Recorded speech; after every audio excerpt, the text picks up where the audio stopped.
Russia ఆధీనంలోని భారీ అణు విద్యుత్ కేంద్రం జోపరీజియాపై దాడి జరిగింది. ఐరోపాలో అతిపెద్ద అణు విద్యుత్ కేంద్రాల్లో యుక్రెయిన్కు చెందిన జపోరీజియా ఒకటి.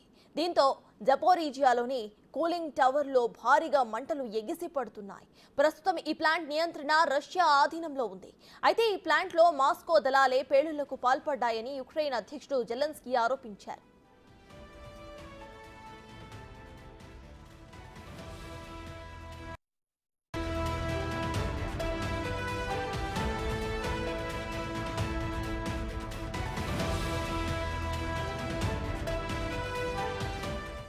కీవ్ను బ్లాక్మెయిల్ చేసేందుకే రష్యా ఈ చర్యకు పాల్పడిందని ఆరోపించారు జెలెన్స్కీ. ఇక మరోవైపు రష్యా మాత్రం యుక్రెయిన్ దళాలు ప్రయోగించిన ఫైరింగ్ కారణంగానే ఈ మంటలు వ్యాపించాయని ఆరోపిస్తోంది. దీంతో అక్కడే ఉన్న అంతర్జాతీయ అణుశక్తి సంస్థ సిబ్బంది మంటలను అదుపులోకి తీసుకొచ్చే ప్రయత్నం చేస్తున్నారు. ప్రస్తుతానికి ఎటువంటి అణు లీక్ చోటు చేసుకోలేదని అధికారులు తెలిపారు.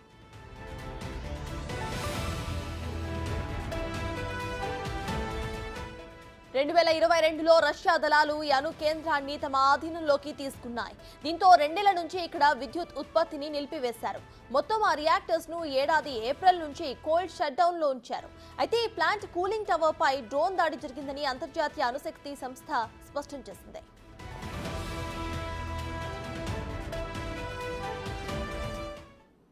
ఇదే విషయంపై పూర్తి డీటెయిల్స్ మా ప్రతినిధి శివ అందిస్తారు. శివ, చెప్పండి, ఇటు రష్యా ఆధీనంలో ఉన్న ఈ అణు విద్యుత్ కేంద్రం కూలింగ్ టవర్ లో మంటలు చెలరేగినట్టు తెలుస్తోంది. ప్రెజెంట్ అప్డేట్స్ ఏంటి?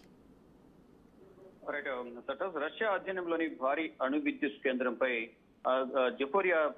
జపోరీజియాపై దాడి జరిగింది. ఐరోపాలో అతిపెద్ద అణు విద్యుత్ కేంద్రాల్లో ఉక్రెయిన్కి చెందిన జపోరీజియా ఒకటి. అయితే దీంతో జపోరీజియాలోని కూలింగ్ టవర్ లో భారీగా మంటలు ఎగిసిపడుతున్నాయి. ప్రస్తుతం ఈ ప్లాంట్ రష్యా అధీనంలో ఉన్నట్లుగా తెలుస్తుంది. అయితే ఈ ప్లాంట్ లో మాస్కో దళాల పేలుళ్లకు పాల్పడ్డాయనేది ఉక్రెయిన్ అధ్యక్షుడు జెలెన్స్కీ ఆరోపిస్తున్నారు. అయితే కీవ్ ను బ్లాక్ మెయిల్ చేసేందుకే రష్యా ఈ చర్యకు పాల్పడిందనేది జెలెన్స్కీ ఆరోపిస్తున్నారు. మరొక రష్యా మాత్రం ఉక్రెయిన్ దళాలు ప్రయోగించిన ఫైరింగ్ కారణంగానే ఈ మంటలు వ్యాపించాయని ఆరోపిస్తుంది. అయితే అక్కడే ఉన్న అంతర్జాతీయ అణుశక్తి సంస్థ సిబ్బంది మంటలను అదుపు తీసుకొచ్చే ప్రయత్నాలు చేస్తున్నారు. ప్రస్తుతానికి ఎటువంటి అణు లీక్ చోటు చేసుకోలేదని అధికారులు చెప్తున్నారు. మరోవైపు 2022లో రష్యా దళాలు ఈ అణు విద్యుత్ కేంద్రాన్ని తమ అధీనంలోకి తీసుకున్నట్టు తెలుస్తుంది. దీంతో 2 ఏళ్ల నుంచి ఇక్కడ విద్యుత్ ఉత్పత్తి కంప్లీట్ గా నిలిపివేసినట్లుగా స్థానికంగా ఉన్న ప్రజలు చెప్తున్నారు. మొత్తం ఆ రియాక్టర్లను ఈ సంవత్సరం ఏప్రిల్ నుంచి కోల్డ్ షట్ డౌన్ లో ఉంచినట్లుగా తెలుస్తోంది. ఈ ప్లాంట్ కూలింగ్ టవర్ పై డ్రోన్ దాడి జరిగిందని అంతర్జాతీయ అణుశక్తి సంస్థ చెప్తోంది. అయితే దీనికి సంబంధించి ప్లాంట్ లో నిపుణులు ఎవరైతే ఉన్నారో దానికి సంబంధించి international atomic energy agency IAEA అణు లీక్ జరగలేదనేది ధృవీకరించింది.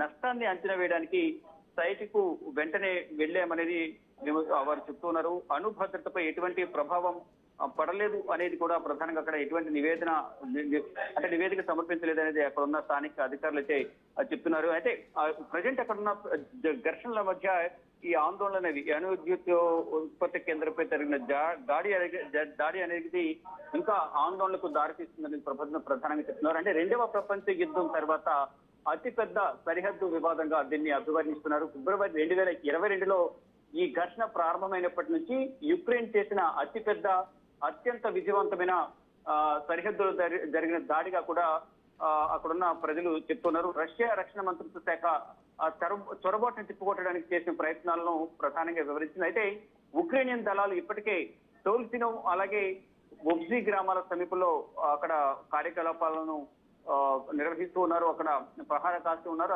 అలాగే కోలోడేజ్ రష్యా ఉక్రెయిన్ సరిహద్దు నుండి సుమారు 25 నుంచి 30 కిలోమీటర్ల దూరంలో ఉంటుంది. అయితే ఈ అణు విద్యుత్ ఉత్పత్తి కేంద్రంపై దాడి జరిగిన నేపథ్యంలో అక్కడ ఘర్షణలు అనేవి మరింత ఎక్కువయ్యాయనేది ప్రధానంగా స్థానికంగా ఉన్న ప్రజలు చెప్తున్నారు. మొత్తంగా చూసుకుంటే రష్యా అధీనంలో ఉన్న భారీ అణు విద్యుత్ కేంద్రం జపోరీజియాపై దాడి జరగడం పట్ల అక్కడ వివాదం కొనసాగుతోంది. అంటే ఒకరిపై ఒకరు ఆరోపణలు చేసుకుంటున్నారు. ఇటు కీవ్ ను బ్లాక్ మెయిల్ చేసేందుకు రష్యా ఈ చర్యకు పాల్పడిందని జెలెన్స్కీ ఆరోపిస్తున్నారు.